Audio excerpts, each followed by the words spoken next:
Welcome. In today's video, we're diving into a handy feature on Discord, how to create a poll directly from your Android device.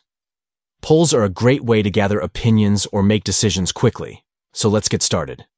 First, make sure you have the Discord app open on your Android device. If you haven't already, log into your account so you can access your chats and contacts. Now, let's move on to step 2. Locate the contact you want to create the poll with. This could be a friend, a group chat, or even a server you're part of. Just tap on their name to open the conversation. Next, in your chat window, look for the plus icon located at the bottom left corner of your screen. When you tap on this icon, a menu will pop up, displaying various options for sharing content. From this menu, you'll want to tap on Poll.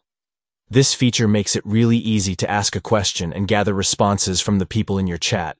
Now it's time for step 5. You'll see a field to add your question.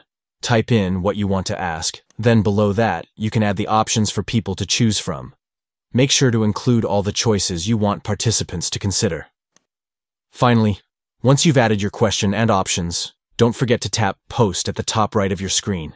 This will send your poll to the chat, allowing everyone to weigh in on the topic. And that's it. You've successfully created a poll on Discord using your Android device. Happy polling.